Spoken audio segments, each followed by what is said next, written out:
Jesus Cristo segundo Lucas. Glória a vós, Senhor.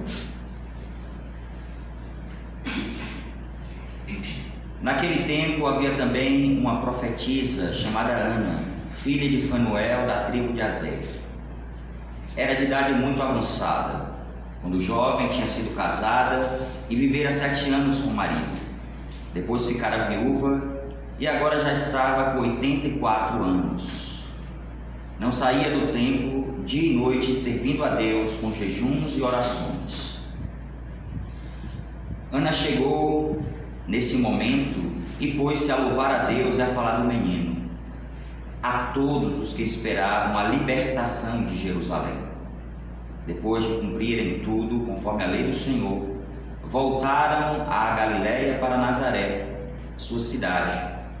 O menino crescia e tornava-se forte, cheio de sabedoria, e a graça de Deus estava com ele. Palavra da salvação. Glória a vós, Senhor.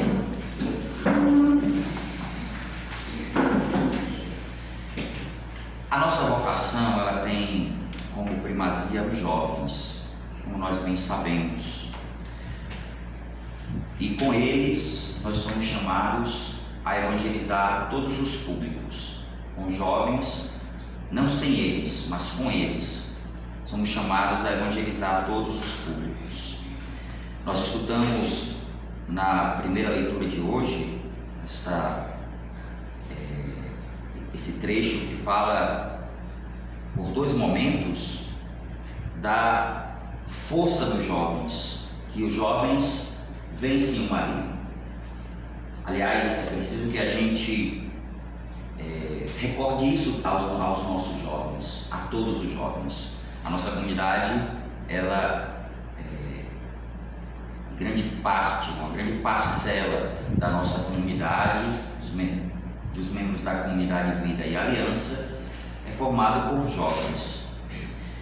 Então é necessário que a gente recorde que eles são fortes, que eles são capazes de vencer as investidas do demônio. Nós sabemos que muitas vezes os nossos jovens são muito vulneráveis aos dardos do mundo, aos dardos do demônio. Mas a palavra de Deus nos diz que eles são fortes. Eu vos escrevo, jovens, vós vencestes o maligno.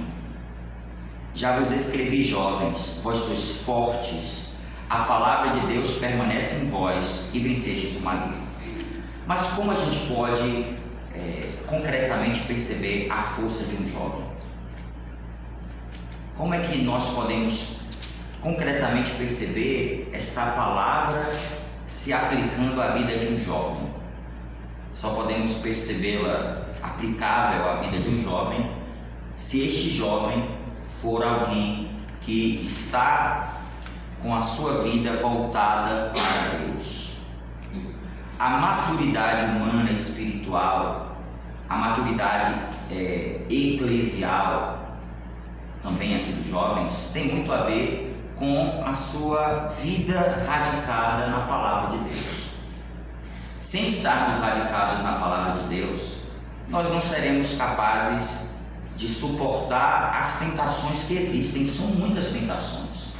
Nós vivemos grandes tentações, e quanto mais expostos à graça, mais fortalecidos nós somos. Expostos a Deus, somos fortalecidos. Interessante que no Evangelho de hoje, a gente escutou na conclusão do Evangelho, Lucas nos dizer: o menino crescia e tornava-se forte, cheio de sabedoria, de graça diante de Deus. Ou melhor, o menino crescia e tornava-se forte, cheio de sabedoria, e a graça de Deus estava com ele. Então, a força, aqui a gente pode aplicar essas mesmas palavras aos nossos jovens, porque Jesus, a gente não pode imaginar simplesmente e associar o processo de maturação de Jesus como se esse processo de amadurecimento fosse dissociado da sua humanidade.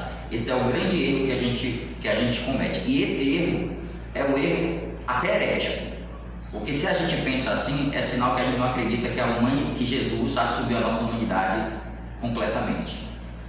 Assumir a humanidade, Jesus quando assume a nossa natureza humana, significa dizer que ele vai vivendo os processos de amadurecimento. Quer dizer, Jesus precisou que os seus pais o levassem para conhecer a fé. Jesus necessitou de uma vida religiosa para a cada dia ir crescendo nessa maturidade. Ou seja, a graça de Deus sempre supõe a natureza humana. Apesar de em Jesus não existir nenhuma confusão entre humanidade e divindade, mas Jesus também precisou passar por todos esses processos. Não sei se eu estou me fazendo aqui entender. Em breves palavras, o que eu quero dizer é que uma humanidade, ela vai, à medida que a graça de Deus vai agindo, ela vai amadurecendo. Então, também os nossos jovens podem crescer em sabedoria. Também os nossos jovens podem ser fortes, firmes, convictos daquilo que creem, convictos daquilo que assumem, capazes de dar a vida, de assumir compromissos eternos. Os nossos jovens são capazes disso. E é isso que a gente tem que ensinar aos nossos jovens. Não podemos ensinar outra coisa aos nossos jovens. Se eles forem a cada dia crescendo na maturidade, a sua humanidade for crescendo, e a gente sabe muito bem que santidade tem a ver com maturidade humana. Quem não é maduro humanamente não é capaz de ser santo. Santidade não é algo espiritual, como se fosse uma coisa dissociada. Não, eu sou uma pessoa que tem uma vida de oração, mas que essa vida de oração ela não chega a agir na humanidade da pessoa. Você vê uma humanidade frágil, uma pessoa na verdade que não tem maturidade na fé. Então, fortalecer, fazer com que os nossos jovens compreendam que eles precisam fortalecer, e a força deles está nessa total vida radicada em Jesus. Eles são capazes de vencer o maligno. E continua a palavra de Deus: não ameis o mundo nem o que há no mundo. Uma outra coisa importante, é preciso que a gente eduque os nossos jovens a compreenderem que não é possível viver uma vida em Deus, uma vida mundana.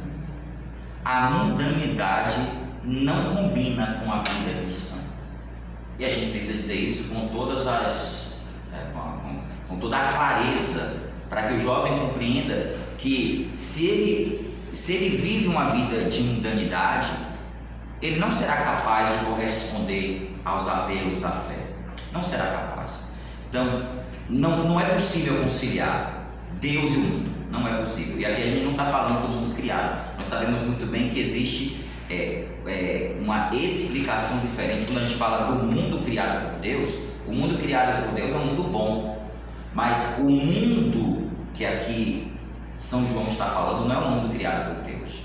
O mundo que São João aqui está falando é esse mundo marcado pelo pecado, essa mentalidade difusa de pecado que existe no mundo. E claro, a gente precisa fazer com que os nossos jovens compreendam que eles não podem coadunar com essas mentalidades. Não ameis o mundo nem o que há no mundo. Se alguém ama o mundo, não está nele o amor do Pai. Porque tudo o que há no mundo, as paixões da natureza, a concupiscência dos olhos e a ostentação da riqueza, não vem do Pai, mas do mundo. Ora, o mundo passa e também a sua concupiscência, mas aquele que faz a vontade de Deus permanece para sempre. Queridos irmãos, precisamos viver a nossa missão na comunidade de pedagogos. Nós somos pedagogos. Você sabe que você é um pedagogo da fé. Você é um instrumento de Deus. Mesmo você sendo talvez jovem, achando, meu Deus, eu sou tão jovem para poder ser pedagogo de alguém, para poder assumir a educação de alguém, educação religiosa, mas é o que Deus nos pede. E nós sabemos muito bem que a igreja, ela tem cada vez mais compreendido que a evangelização do jovem precisa acontecer através dos próprios jovens. São jovens que são capazes de compreender o raciocínio, a mentalidade dos jovens. E a nossa comunidade sempre compreendeu isso e quer a cada dia assumir essa responsabilidade na formação dos jovens. Vamos pedir essa graça ao Senhor, que o Senhor possa incutir no nosso coração e nos fazer experimentar isso. Nós precisamos experimentar dessa ruptura com o mundo na nossa vida. Precisamos ter com o mundo todos os dias lutar contra as concupiscências. Está aqui dentro de nós a concupiscência. A concupiscência está dentro de você, mas você vai, impulsionado pela graça de Deus, renunciar a todos esses apelos que existem na sua humanidade e, na força da graça, assumir uma vida nova, vida no Espírito, rejeitando toda a vida carnal, toda a vida natural e assumindo essa vida sobrenatural, essa vida da graça. Louvado seja nosso Senhor Jesus Cristo.